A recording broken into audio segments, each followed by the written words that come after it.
আসসালামু আলাইকুম এভরিওয়ান। দেখেন আমার ছাগল, এখানে কিন্তু আমার ছাগল আছে। একটা ছাগলও কিন্তু সারাদিন ভ্যাঁ ভ্যাঁ করে। আর দেখেন আমার আম্মু কিন্তু খিচুড়ি রানবে, তাই মুরগি কেটে রাখছে।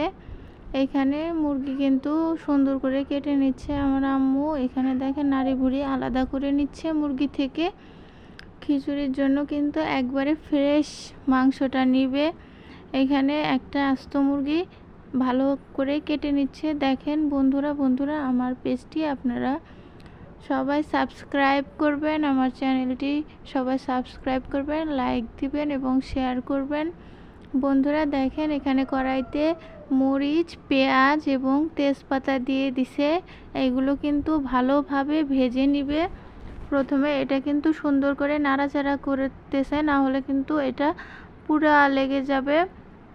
বন্ধুরা দেখেন এটা কিন্তু ভালোভাবে ভেজে নেবে। এর ভিতরে মৌরি দিয়ে দিছে, মৌরি আছে মৌরি।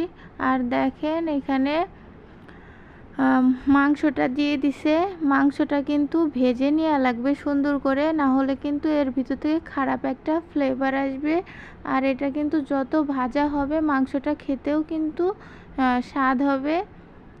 এটা কিন্তু সুন্দর করে ভেজে নিবে, যাতে এর ভিতর থেকে খারাপ কোনো বাসনা না বের হয়। আর দেখেন গাইস, এটা কিন্তু ভালোভাবে নাড়াচাড়া করতেছে, না হলে কিন্তু কড়াইয়ের নিচে লেগে যাবে এটা। আর এটা প্রায় হয়ে গেছে ভাজা। এখন মশলা দিয়ে দিবে। দেখেন এখানে কাঁচামরিচ, আদা, রসুন, জিরা সব মশলা দিয়ে দিছে। এর ভিতর কিন্তু হলুদ, মরিচ সব দিয়ে দিছে।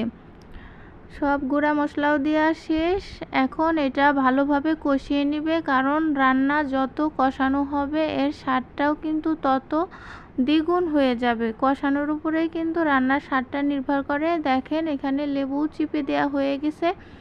লেবু চিপে দিলে কিন্তু এর ভিতর থেকে ভালো একটা ফ্লেভার আসবে। দেখেন বন্ধুরা এখানে চাউল আর কলার ডাউল একসাথে ধুয়ে রাখা হয়েছে, এটা কিন্তু খিচুড়ির সাথে দিবে। দেখেন কষানো মাংসের ভিতরে চাউলটা দিয়ে ভাতটা হয়ে গেছে। দেখেন খিচুড়িটাও কিন্তু হয়ে গেছে।